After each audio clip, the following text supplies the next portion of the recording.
Hello' guys, আজিৰ এই ভিডিঅ'টোত আমি আলোচনা কৰিম যে DLEDৰ কাৰণে যোনটো এণ্ট্ৰেন্স এক্সাম পতা হয়, যোনটোক আমি PET বুলি কওঁ, সেইটোৰ নটিফিকেশ্যন কেতিয়া মানে আহিব, তাৰ লগতে এক্সাম কেতিয়া মানে কণ্ডাক্ট কৰিব আৰু আপোনালোকে ফাৰ্ষ্ট এটেম্পটত কেনেকৈ এটা গুড স্ক'ৰ অৰ্থাৎ এটা ভাল মাৰ্কছ আনিব পাৰে, যাতে এখন ভাল ইনষ্টিটিউশ্যন আপোনালোকে চুজ কৰিব পাৰে। তাৰ লগতে মোৰ ডেছক্ৰিপশ্যন বক্সত আৰু ভিউ প্ৰডাক্টত কিছুমান বুকছৰ লিংক দিয়া আছে, তাত ক্লিক কৰি আপোনালোকে অৰ্ডাৰ কৰিব পাৰে। সেইবোৰ আপোনালোকৰ DLEDৰ কাৰণে বেষ্ট বুক হয়, অৰ্থাৎ গাইড বুক হয়। সেইবোৰ পঢ়ি আপোনালোকে এই এণ্ট্ৰেন্স এক্সামবোৰ দিব পাৰিব আৰু এটা ভাল স্ক'ৰ পাবলৈ সক্ষম হ'ব। গতিকে ভিডিঅ'টোত সবিশেষ জনাই আছোঁ, গতিকে ভিডিঅ'টো শেষলৈকে চাই থাকিব স্কিপ নকৰাকৈ।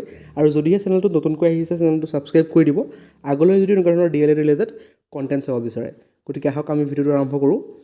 দেখা পাইছে এইখন আপোনালোকৰ প্ৰিভিয়াছ ইয়েৰৰ হয়, অৰ্থাৎ 2025 চনৰ হয় এডমিশ্যন ন'টিছ। দেখা পাইছে যোনটোক PET বুলি কোৱা হয়, অৰ্থাৎ প্ৰি এণ্ট্ৰি টেষ্ট বুলি কোৱা হয়। ইয়াত সকলোবোৰ ইনফৰমেশ্যন দিয়া আছে যে আপোনালোকৰ মিনিমাম এডুকেশ্যন কোৱালিফিকেশ্যন কিমান হ'ব লাগিব। যদিহে আপোনালোকৰ মিনিমাম কোৱালিফিকেশ্যন অৰ্থাৎ HSত 50% হয়, তেতিয়াহে আপোনালোকে যোনটো আপোনালোকৰ PET হয়, অৰ্থাৎ প্ৰি এণ্ট্ৰি টেষ্ট হয়, এণ্ট্ৰেন্স এক্সামটোত আপোনালোকে বহিব পাৰিব আৰু সেই এণ্ট্ৰেন্সটো দিব পাৰিব।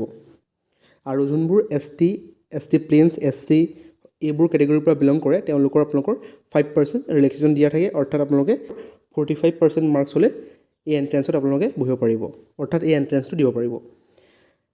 ঠিক তেনেদৰে মোৰ আগৰ ভিডিঅ'ত জনাইছোঁৱে এজ ৰিজাৰ্ভেশ্যন আৰু কেনেকৈ আপোনালোকে ক'ত পাব, সকলোবোৰ ইনফৰমেশ্যন মোৰ আগৰ ভিডিঅ'টো চালে গম পাব। DLED ৰিলেটেড যোনটো মোৰ আগৰ ভিডিঅ' হয়, তাতে সকলোবোৰ ইনফৰমেশ্যন দিয়া আছে। গতিকে এতিয়া আমি চাওঁ আহক যে কেতিয়া মানে আপোনালোকৰ যোনটো PETৰ কাৰণে নটিফিকেশ্যন সেইটো আহিব পাৰে। দেখা পাইছে 2025 চনত আপোনালোকৰ opening of online submission of application কেতিয়া ষ্টাৰ্ট হৈছিলে? 18/5, অৰ্থাৎ 18 মে' তাৰিখে আপোনালোকৰ অনলাইন এপ্লিকেশ্যন ষ্টাৰ্ট হৈছিলে। তাৰপিছত আপোনালোকৰ যোনটো এক্সাম হয়, অৰ্থাৎ date of pre entry test অৰ্থাৎ PET, সেইটো কণ্ডাক্ট কৰা হৈছিলে 13 জুলাই তাৰিখে। গতিকে এইবাৰো একেই হ'ব। আপোনালোকৰ যোনটো মে' মাহ, অৰ্থাৎ আৰু বেছিদিন নাই, যিহেতু এপ্ৰিল চলি আছে, গতিকে আপোনালোকৰ নেক্সট মাহত আপোনালোকৰ নটিফিকেশ্যন আহি যাব আৰু অনলাইন পৰ্টেল অ'পেন হৈ যাব, তাত আপোনালোকে এপ্লাই কৰিব পাৰিব। আৰু ঠিক তেনেদৰে আপোনালোকৰ এক্সামলৈ বেছিদিন নাই, যিহেতু যোৱাবাৰো আপোনালোকৰ 13 জুলাই তাৰিখে এক্সামটো কণ্ডাক্ট কৰা হৈছিলে, গতিকে এইবাৰো তেনেকুৱা সময়তে এক্সামটো কণ্ডাক্ট কৰা হ'ব। গতিকে যদিহে আপোনালোকে এতিয়ালৈকে প্ৰিপেৰেশ্যন কৰা নাই, তেনে প্ৰিপেৰেশ্যন ষ্টাৰ্ট কৰি দিয়ক।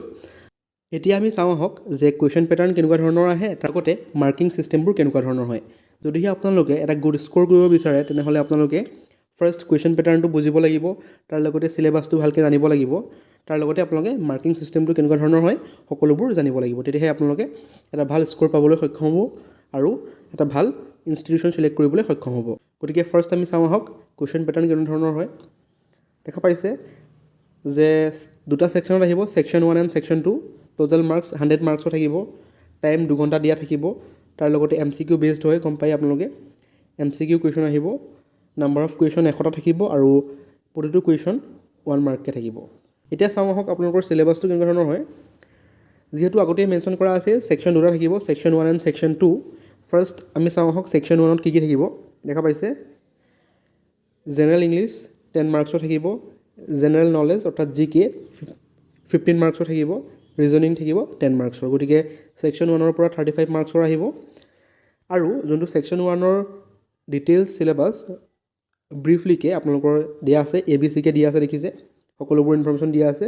ওপৰত যেনেকৈ জেনেৰেল ইংলিছ দিয়া আছিলে, ইয়াত আপোনালোকৰ নাম্বাৰ 8 দিয়া আছে যে জেনেৰেল ইংলিছৰ কি কুৱেশ্যন আহিব বা কেনেকুৱা ধৰণৰ চিলেবাছ থাকিব। Vocabulary, tenses, preposition, comprehension, voice change, narration, adverbs, synonyms, antonyms এইবিলাক আপোনালোকে থাকিব। গতিকে আপোনালোকে দেখা পালে যে ছেকশ্যন 1ৰ ব্ৰিফলি যোনটো চিলেবাছ হয়, সেইটো ধুনীয়াকৈ মেনশ্যন কৰি দিছে। জেনেৰেল ইংলিছৰ কি আহিব, তাৰ লগতে জেনেৰেল নলেজৰ কি আহিব, তাৰ লগতে ৰিজনিঙৰ কিৰ পৰা কুৱেশ্যনছবোৰ আহিব। গতিকে এতিয়া আমি চাওঁ আহক ছেকশ্যন 2ৰ পৰা কিমান মাৰ্কছ আহিব আৰু তাৰ চিলেবাছবোৰ কেনেকুৱা ধৰণৰ হয়।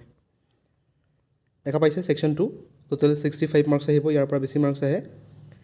ফাৰ্ষ্ট নম্বৰটো হ'ল general mathematics 15 marks, general science and EVS 15 marks, social science 20 marks আৰু লেংগুৱেজ আপোনালোকে যোনটো চুজ কৰে, আছামিজ, বাংলা, বড়ো, ইংলিছ, তাৰ পৰা আপোনালোকৰ 15 মাৰ্কছ আহিব। গতিকে আপোনালোকৰ ছেকশ্যন 1 আৰু ছেকশ্যন 2ৰ কম্বাইন কৰি টোটেল 100 মাৰ্কছৰ কুৱেশ্যন আহিব আৰু 100 মাৰ্কছ থাকিব। আৰু ঠিক তেনেদৰে যেনেকৈ ছেকশ্যন 1ত ডিটেইল চিলেবাছ দিয়া আছিলে, ব্ৰিফলি মেনশ্যন কৰা আছিলে, ছেকশ্যন 2টো আপোনালোকৰ ব্ৰিফলি মেনশ্যন কৰিছে যে ক'ৰ পৰা কেনেকুৱা ধৰণৰ কুৱেশ্যন আহিব। জেনেৰেল মেথামেটিক্সৰ পৰা কি টপিক্সৰ পৰা কুৱেশ্যন আহিব সকলোবোৰ দিয়া আছে।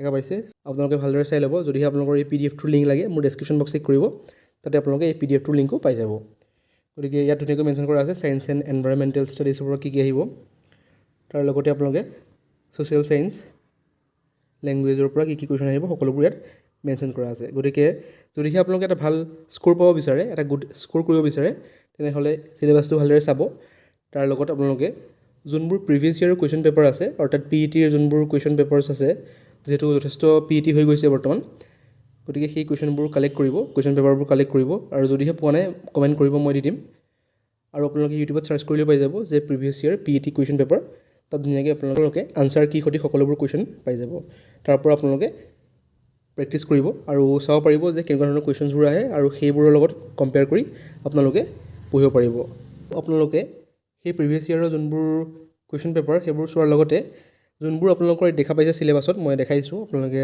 ব্ৰিফলি যোনবোৰ চিলেবাছ দিয়া আছে তাৰ টপিকছবোৰ ইউটিউবত চাৰ্চ কৰিলে সকলোবোৰ টপিকছৰে ভিডিঅ' আহি যাব বৰ্তমান সকলোৱে ভিডিঅ' যিটো বনায় সকলোবোৰ টপিকছৰ ওপৰতে আপোনালোকে ভিডিঅ'বোৰ পাই যাব গতিকে তাৰ পৰা আপোনালোকে প্ৰিপেৰেশ্যন ষ্টাৰ্ট কৰিব পাৰে তাৰ লগতে আপোনালোকে এখন গাইড বুক ল'ব পাৰে যোন মোৰ ডেছক্ৰিপশ্যন বক্সত দেখা পাব গাইড বুকখন সেইখন অৰ্ডাৰ কৰি ল'ব পাৰে তাৰ পৰা আপোনালোকে সকলোবোৰ চাব পাৰিব আৰু এটা ভাল স্ক'ৰ পাবলৈ সক্ষম হ'ব যদিহে আপোনালোকে এটা ভাল স্ক'ৰ পায় তেতিয়াহে এখন ভাল ইনষ্টিটিউশ্যন চিলেক্ট কৰিব পাৰিব যিহেতু বৰ্তমান কম্পিটিশ্যন বহুতো হাই হৈ গৈছে DLEDত গতিকে আপোনালোকে যদিহে এতিয়াৰ পৰা প্ৰিপেৰেশ্যন নকৰে যিহেতু বেছি দিন নাই হাতত গতিকে এতিয়াৰ পৰা যদিহে আপোনালোকে প্ৰিপেৰেশ্যন নকৰে তেনেহ'লে আপোনালোকে এখন ভাল ইনষ্টিটিউশ্যন পাব নোৱাৰিব আপোনালোকে এটা ভাল স্ক'ৰ কৰিব লাগিব তেতিয়াহে আপোনালোকে এখন ভাল ইনষ্টিটিউশ্যনত চিট পাবলৈ সক্ষম হ'ব গতিকে প্ৰিপেৰেশ্যন আজিৰ পৰা ষ্টাৰ্ট কৰিব তেতিয়াহে আপোনালোকে এখন ভাল ইনষ্টিটিউশ্যন পাই যাব গতিকে এইটো আছিল ভিডিঅ'টো ভাল পালে চেনেলটো ছাবস্ক্ৰাইব কৰি দিব আগলৈ যদি এনেকুৱা ধৰণৰ কণ্টেণ্ট চাব বিচাৰে থেংক ইউ